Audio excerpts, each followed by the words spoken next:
Welcome to Building People, Companies, and Careers, brought to you by AccruePartners. I'm Amy Pack. And I'm Patty Comer. We're your host on this journey through the vibrant business landscape in the Queen City. This podcast is an extension of our mission statement at AccruePartners, where we have spent over 20 years fostering connections and building relationships. Whether you're a client, candidate, or business influencer in Charlotte, this podcast is for you. We are immensely grateful for your support throughout our journey, and now through this podcast, we're excited to share the stories that have defined our path. So let's dive in. Let's do it. Welcome back to Building People, Companies, and Careers, brought to you by AccruePartners. I'm Amy Pack. At Accrue, we are passionate about bringing together clients, candidates, consultants, and thought leaders in the business community shaping Charlotte and the Carolinas. Today, I'm thrilled to announce a very special guest, Joe Horvath, Director of Communications and Marketing with PSA Airlines. Welcome, Joe. Thank you. Thanks for having me. Yeah, so we like to start the podcast out with using the typical interview question, being that we are building people, companies, and careers, Sure. with tell me about yourself. Okay. Yeah. So I, career-wise, started off on the agency side, doing mostly public relations, marketing, external affairs, that sort of thing. Dabbled in transportation and energy mostly. Then took a job with, actually a client of mine was FedEx, and they brought me in-house. That would then switch to, I went almost 180 degrees switch to internal communications. Fell in love with that discipline, and have been in-house ever since, and with multiple, different companies, and have, ever since switching to that internal communications purely focused role, have done more of a blend. So which takes me today to PSA Airlines, which thankfully you guys and Whitney Wheeler White played a huge role in where I am today. Got me to PSA Airlines, which is a phenomenal company, great team, and couldn't be happier than where I'm at right now. Yeah, that's great. So you've certainly joined them in an exciting time, which we will get to.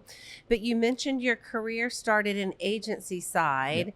And you specialized in transportation. So did any of that work translate over to PSA in some of the things you're doing now? Yeah, I mean, it probably did, seeing transportation on the resume, but I've probably been in every facet of transportation. Initially, it was trying to get funding in the state of Virginia for more transportation infrastructure, whether it was roads or airports or ports or whatever, working with the Department of Transportation there. And then FedEx, I think they saw it and said, hey, transportation. And then it just kind of has just morphed, and I've gone into different aspects of transportation. Yeah. So not a one-for-one match, but helpful. Yeah, somewhat in there, in that lane somewhere. Yeah.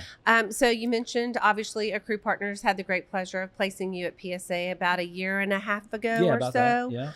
Yeah. And, we take a lot of pride in working with both our clients and candidates. We say clients are candidates, candidates are clients. Yeah. But I would be really curious, what can you share with the audience listening today a little bit about your journey as a candidate through the placement process with Accrue? Yeah, no, it was phenomenal from start to finish. And I remember Whitney calling me, and what I loved about it was she found the opportunity, brought it to me, and then did a lot of work to,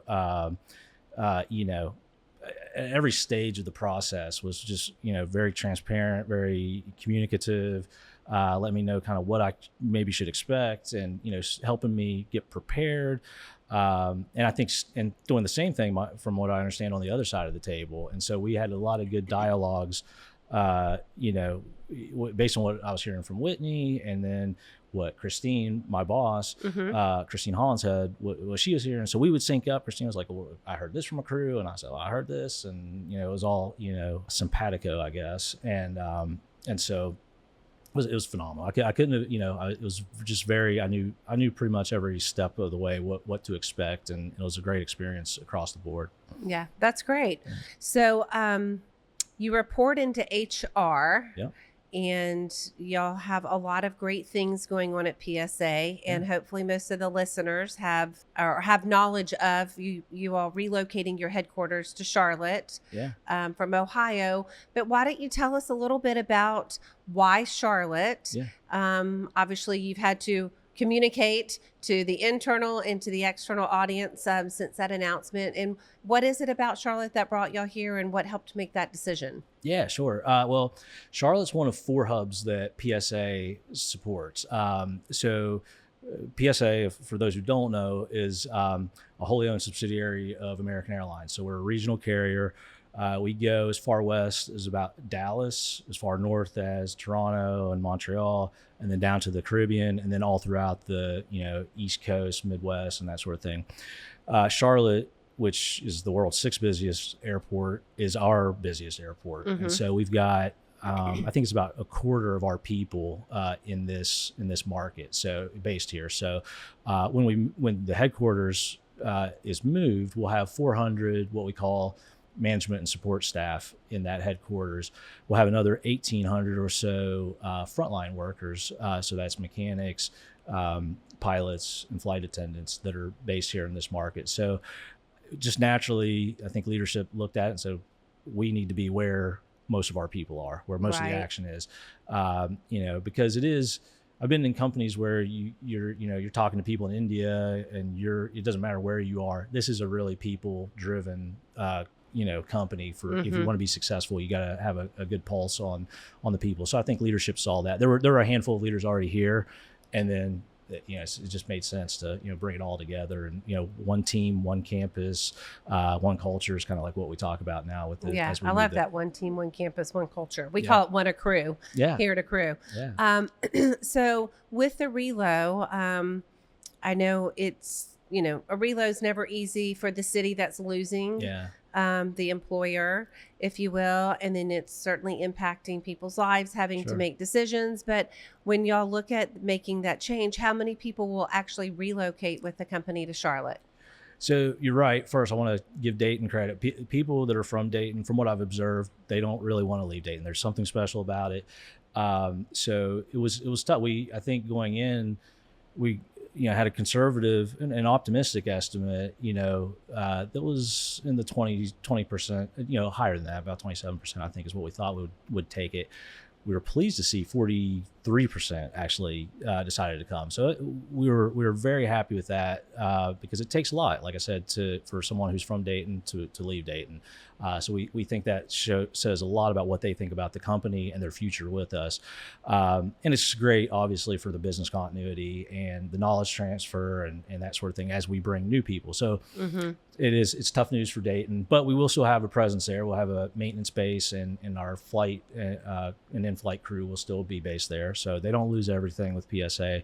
But Charlotte does gain a lot of great people coming down, plus another 200 or so jobs that we're going to be hiring for. That's amazing. In what time period will y'all be adding those 200 positions? We've already started. And, there's several, I don't know the exact number, but there's several people that have already started. A lot of them are doing training in Dayton and going back and forth and spending some time there. We've opened up a temporary transition headquarters here where we've got some folks. I was actually just there before I came over. And then, so it was but we think, we'll be hiring well into, early next year and probably spring, mid-year. And then this business we're always hiring. I mean, it's just that's the nature of the beast. So, it's impressive that you'll have I think you said 44% that accepted the relo. I was just talking to another company executive and leader the other day, and they said that they thought best practices was 25%.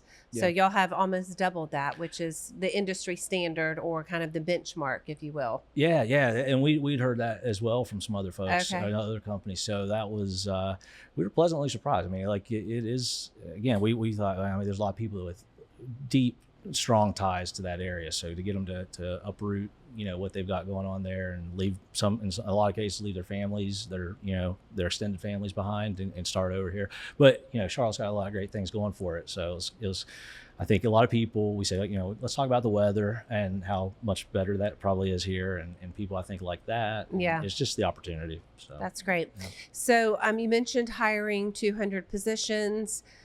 You report into Christine, who's the VP of HR, your communications and marketing.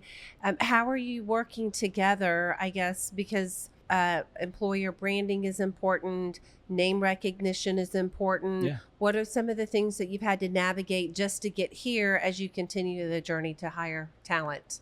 Yeah, so we work very closely. We're in meetings with her various team members and leaders all the time, and trying to just understand what their priority is. What are those critical, must fill now roles, or a month or two out? What do we have to have? And so we're prioritizing our marketing around that.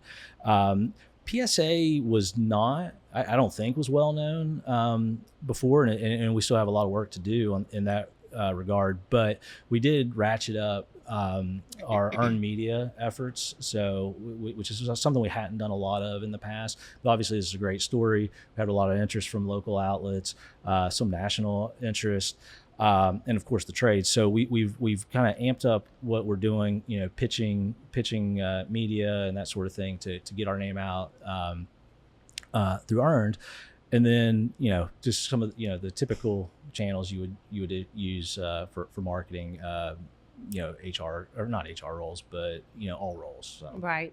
What are were there any surprises from an internal communications perspective in working through the relocation and making the announcements that you weren't expecting? Yeah, I mean, it was. I'm trying to think back to the day that it was announced. I mean, it was obviously a very solemn room. One surprise was how well people took it. I mean, it was, they digested it. We had a situation that day that was pretty devastating, and those people that had just gotten some pretty life-changing news, they didn't hesitate to come back into the office that same exact day, and just roll up their sleeves and do whatever they had to do. And it speaks to the culture Right. that we've built at the company. Right. I mean, and that's what I love about the company is it is the most caring. We have something called the PSA way, which, and the attributes of that are driven, reliable, and caring. And I truly have never been with a company that's more caring than PSA from the top down. So it's, you see that on full display all the time. And I guess I shouldn't be surprised, because that is, the backbone of our company. But seeing that on display at that moment was amazing. Again, seeing that uptake was pretty shocking, and seeing kind of channel wise, we were what we thought were going to be the primary communications channels for letting people know what was going on. We're not. They ended up, a Teams meeting chat ended up being like how a lot of information was distributed. So we would have info sessions, invite all the people that were affected. And just to clarify, we did invite everybody in that was affected. Everybody had an offer if they wanted to come. That's amazing, because that's not always the case. It's not always the case. We gave them 3 months to decide, which I think was pretty good amount of time for such a decision. And then if they didn't want to come, we also offered a pretty long retention offering for them. So, 9 months minimum, I think, is where we landed on that. But that channel with all 350 or so people that were affected, all of a sudden I'm just chat alert after alert. What's this mean? What's this mean? So it was like, all right, cool. This is now the way we're going to communicate. So it was interesting. Yeah. So you're moving to Charlotte. You have been here. Christine's been here. And Charlotte's a very community forward organization, or community forward city, if you will. What is PSA doing to further communicate the message of the move, the relocation here? Obviously, there was the big splash about it and all the excitement. You're moving 200 jobs here. Is there anything that you're doing specific to drive a market message to the community, involvement into the community? Yeah, we're so they had taken a pretty Dayton-centric approach with some of the community outreach stuff. So we're really right now, I think, trying to look at, we want to meet more of the stakeholders who are the decision makers and people we need to talk to, and understand what's important to them, what's important to the community. And that's where we're going to probably put our focus. So Joe, we've seen a lot of companies over the 23 years that we've had AccruePartners that have relocated to the Charlotte region. And obviously, employer branding is really important as you continue that journey. I always like to say we're the biggest, smallest city you'll ever meet. Yeah. And so it's really important to start that journey. Because while it's important now, it will stay with you and it becomes a legacy. Yeah. Share with us what are some of the things that PSA is doing from an employer branding perspective for those people hiring and just to continue that journey as you move forward. Yeah, I think, we're really trying to pull through and show outwardly the things that I mentioned earlier that I see every day, that we all see every day. And that's that very driven, reliable, and caring culture that we have. So we've focused, like our social content, for instance, we've really purposefully started to convey those stories where we see that daily demonstration of being driven, reliable, and caring. So you'll start to see that more. We've had a lot of different virtual events. We've had some in-person hiring sessions, hiring events that were very well attended, where we had people from every different group, multiple people from different groups to kind of share their view of PSA and what it means to work there. So one of the main things we're focused on is not only bringing in these new people, and because that's going to be critical to success, but it's keeping the relocators happy. Right. So we've really focused on an ambassador program for those folks, and setting up online communities and other more in-person types of methods to work with those people, make them feel really good about their decision to come, and keep them happy and say, I can see that long-term future here. So we're leaving no stone unturned when it comes to, that kind of outreach and engagement with those people. And then again, working through earned media, through social, through other marketing, through paid, to tell the story about our people. Because we do that is a very differentiating thing about our company is our culture. I mean, I've been in a lot of companies, and sometimes you hear a culture and what they say about it, and it's kind of lip service. Right. When PSA talks about it, it is one company that, one of many, I'm sure, but one that really does mean what they say when they talk about driven, reliable, and caring. Right. So when you think of the employee engagement, employee branding, I believe y'all are building a new headquarters, if I'm correct. That's right. Is there anything unique and different about the headquarters that would be appealing that you would want to share? Yeah, I mean, so to clarify, we're not building it. It's a building that we're renovating. Yeah, got it. Yeah, right. So it's an 80,000 square foot building over in the Water Ridge Parkway, near where I believe Belk is headquartered. Yeah, so that's a great area. Yeah, and so up and coming. The building itself will be completely modern, which is, admittedly, I think anybody you ask in our company would say, yeah, our Dayton building and our current, we're currently, a lot of us work out of the Charlotte Flight Training Center, and it serves its purpose well. It's got 6 simulators. Our pilots and flight attendants all train well there, but from a corporate standpoint, it's probably it's run out of space too. So we need that space. We need that 80,000 square feet.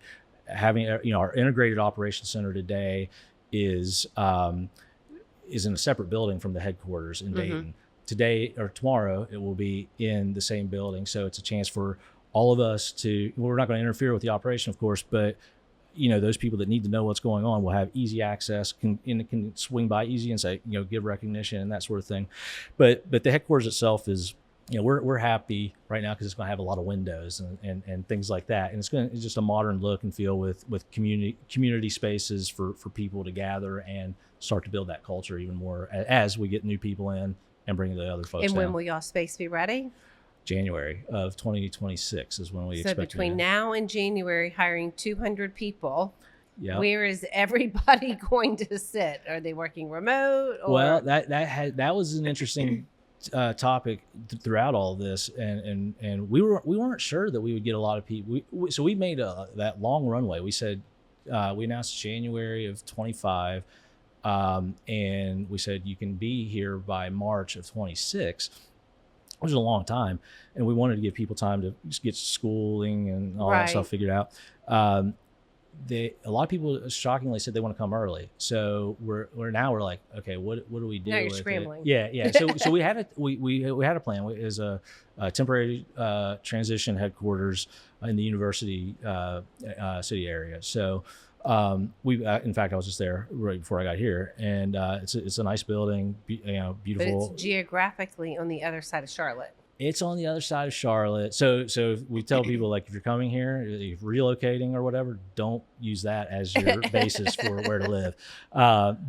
It's on the other side of town, really. Mm-hmm. But it's not bad. I mean, I can get to and from there. If you can get to the interstate pretty quickly, you're okay. Yeah. It's just off the Mallard Creek Road exit, and so that's where we're putting people. The new people, and some of us we're going over there so that as new people come in, that they get familiarized with those of us who are already here, and we're actually we're bringing more people. Well, part of the announcement was 4 days in office. So and for some that was a sore subject, and for others they were excited.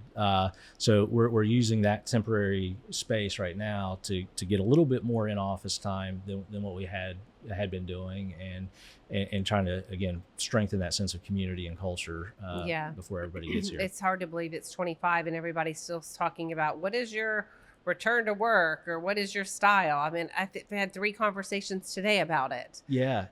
It's still a hot topic. It is, and like I was kind of referring to earlier, like, I mean, what I talked to my team about is the people in Dayton know a great deal about this business. We have so much to learn about them. I mean, they eat, sleep, and breathe this stuff every day, and so I'm excited about that. And I tell my team, hey, through osmosis, we're going to pick up so much knowledge about the company.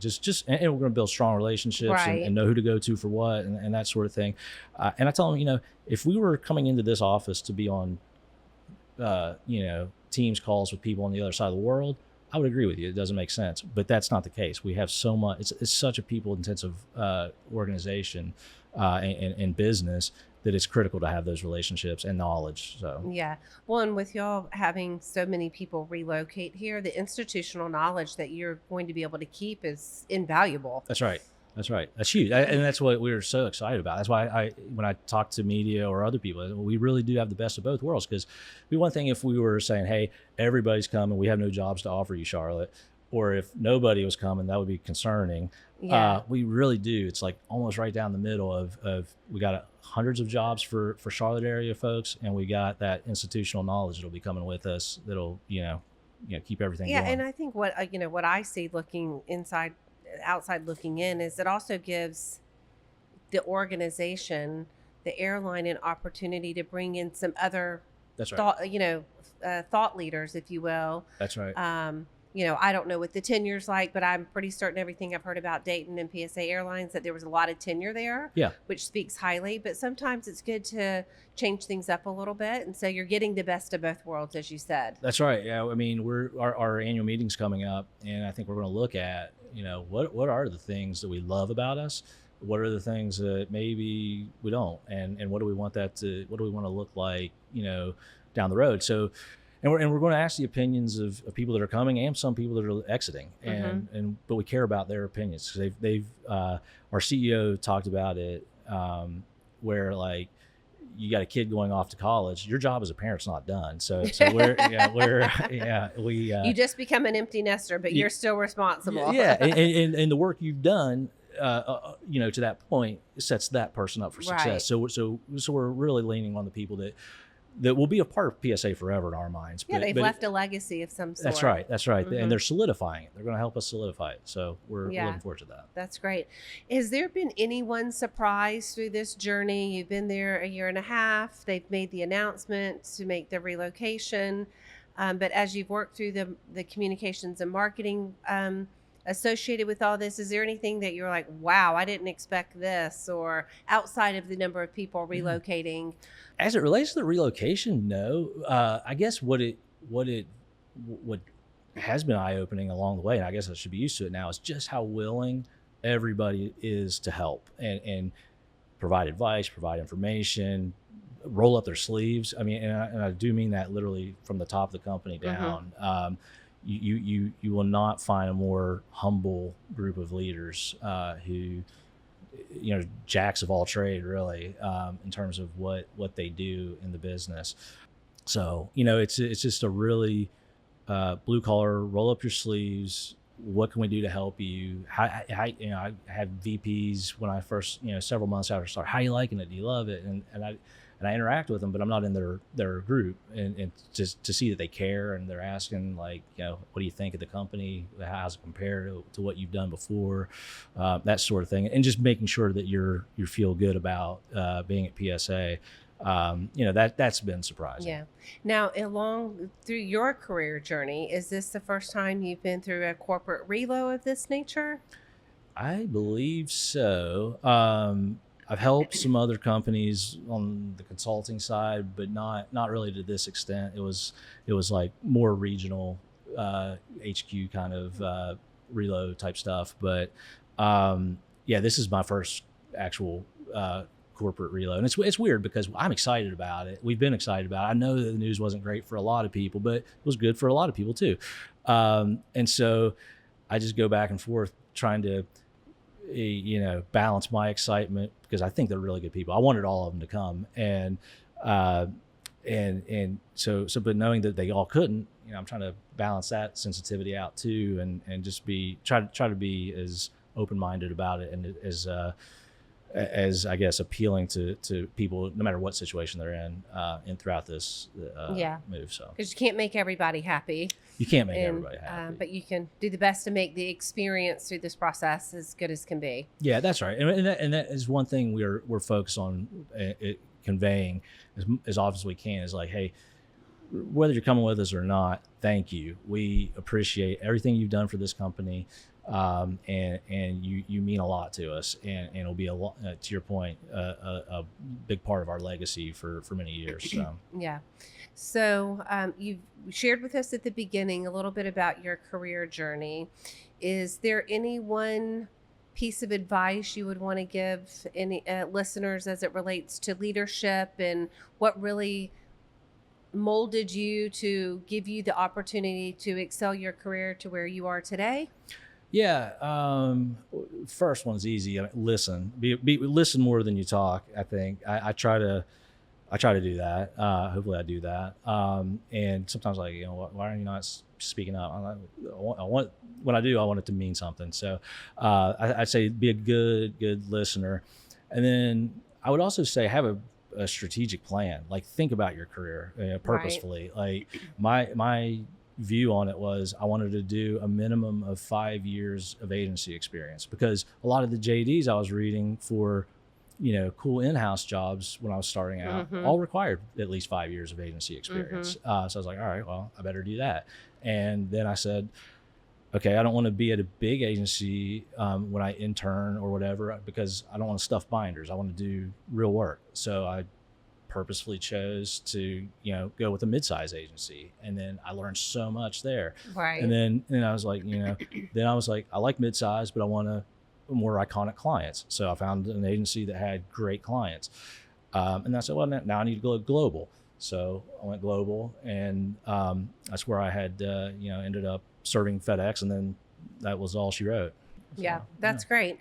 And I do think some people don't take a step back and think about their career and what can they do to help control that, and what are the next steps in that journey, and what do they need to do to invest in that, which is really important. Yeah. And you took a step back in the beginning, early years, it sounds like, to go, okay, if I want to get here, what do all these job descriptions say on there? Yeah, that's exactly right. I think you have to do that.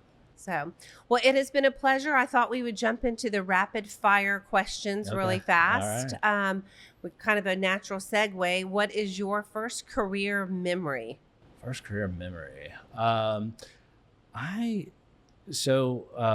I was the voice of the Shawnee Expressway, which was what is that? that is I-264 in Louisville, not Louisville, Louisville, Kentucky. Okay. And the agency I was interning for at the time had an account with the Kentucky Transportation Cabinet, and so they were doing all this construction in that area that was shutting down. Businesses were like, "What are you guys doing, transportation cabinet? You shut down that exit. No one's coming to my business." So they quickly realized they needed help communicating closures and all this other stuff. So every evening I would read a script, which is hard to do. Like, you don't realize how hard it is to read a script and not screw up, So yeah, because you're paying so close attention to it. Yeah. I'm like, hey, this is, East Dumanil Street will be closed from da da da da. And so they called me the voice of the Shawnee Expressway. So that was my first Do they memory. still refer to you as that? I think they would. The people that are there would Okay. still refer to me as that. But I think nobody who knows me now does. But yeah. Okay. Do you have a best or worst boss memory when looking back on your career? Best or worst boss memory? One of the worst was I had joined an agency in today this would not go down. I don't know how this, whatever. I didn't care, but this guy, the client was like, "Hey, where are we at hours wise this month?" And I had just taken over the account, and the guy that owned the agency came in. He's like, "Hey, where are we with this?" I was like, "Hold on, man. Let me pull that up." And he lost it. He his face turned red, and he boom, slammed his head. Like, "You're expletives." And I was like, "Oh God, man." So I was like, "Let me get that real quick for you." So that was one of them. Another similar one, we had a workplace accident. It was very bad. Some guy got, poorly, very badly injured. And we were, I was kind of at odds with where the head of ops wanted to go with. He wanted to create a Facebook group so that the guy's spouse could communicate to us how he was doing. I was like, "No, I don't want to create more work for her. I want to, make it easy for her." So he was pretty livid. He's like, "If you don't know how to do a Facebook page," I was like, "I know how to do it. I'm trying to help you not do it." So those are two of the worst boss experiences. Okay, great. So, is there a saying that you're known for? Oh man, not that I'm trying to think of what my kids would think. No, I don't think there is a saying I'm known for, really. I think one thing I do try to tell people is, don't put off till tomorrow what you can do today. There you go. There's your saying. I don't know what I'm known for. I didn't coin that one. But That's okay. I do like to say that. And then I guess last here, what is your favorite lunch spot? Lunch spot? Or dinner. Okay, so I'm going to give Union County some love. It never there does. You go. All right, so I'm going to go with either Moochie's over. All right, tell me about Moochie's. I've never heard of it. You got to live the Mooch life. They sell T-shirts that say that with the lips Mooch on life. them. Yeah. And my wife got me a shirt, but it shrunk immediately, so it's like an XS. Yeah, Moochie's is awesome. They got great burgers, good vibe. I feel like I want to fit into that crowd, but I'm not there yet. So. And where in Union County is it? This is just off of 485 on the Idlewild exit. Okay. So if you are, it's kind of like Stallings, or whatever. So. Yeah, I know not many people venture over there, but we love it, man. Okay. And it's good too I like to eat a burger there, but it's one of the rare places where you can get it and take it home, and it's still really good. And it's still good. Yeah. There you go. Okay. Great. Well, I'll have to make sure I go check out Moochie's. Live the Mooch life. Is it locally owned? I would assume so. Yeah. I don't think it's a franchise. Never heard of it. No, It has to be locally owned. I don't think. All right, so we're going to give a little bit of praise to a locally owned business. That's right. So, all right. Yeah. Well, it's been a pleasure getting to know you, Joe, and best of luck with PSA and the relocation and all the jazz that comes with it. Yeah. Okay. Thank you. It's good being here. And thank you guys also. Obviously, I wouldn't be here without you guys. So appreciate that. My family appreciates it. They said they've never seen me happier. So yeah. That's you guys. great. Wonderful. Thank you. Yeah.